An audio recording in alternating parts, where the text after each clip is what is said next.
நாளா எல்லாமே பதில் சொல்லிட்டேன். இன்னைக்கு கேள்வி வந்து நீங்க விஜய்கிட்ட தான் என்கிட்ட கேட்கணும். விஜய்க்கு நோ சொல்ல மாட்டேன்னு சொல்லியிருக்கீங்க.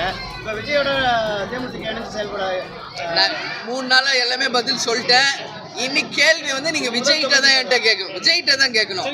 ஏன்னா நான் எங்க கட்சி ஆரம்பிச்சு 20 வருஷம் ஆயிடுச்சு. அதனால அந்த கருத்து என்கிட்ட கேட்கக்கூடாது. எல்லாமே நான் சொல்லிட்டேன்.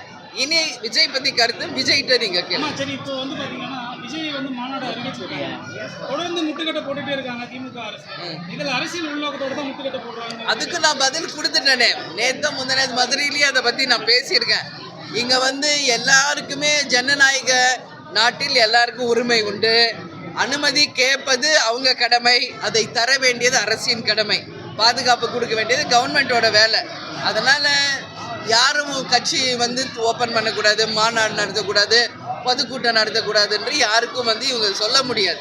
அதனால யாருக்கு வந்து அனுமதி கொடுத்து பாதுகாப்பு தர வேண்டியது தமிழக அரசின் கடமை. ஆமா, அதானி விரிவாக்கம் தொடர்ந்து மீனவர்கள் பாதிக்கப்பட்டு கொண்டே தான் இருக்காங்க. எண்ணூர் போர்ட்ல கூட நான் தான் வந்து முதல்ல ஆர்ப்பாட்டம் நடத்தினேன். அது ஏன்னா அந்த ஆயில்லாம் கடல்ல கலந்ததுனால ஒட்டுமொத்த மீனவர்களுக்கு பாதிப்பு.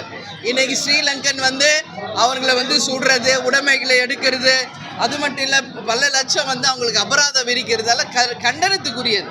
முதல்ல கச்சத்தீவை மீட்டெடுத்தாதான் மீனவர்களுக்கு நிரந்தரமாக ஒரு தீர்வு வரும். கச்சத்தீவை விட்டு கொடுத்தது திமுக. அதனால என்னைக்கு வந்து கச்சத்தீவை மீட்டெடுக்கிறோமோ அன்னைக்கு தான் நம்ம மீனவர்களுக்கு விடிவு காலம்.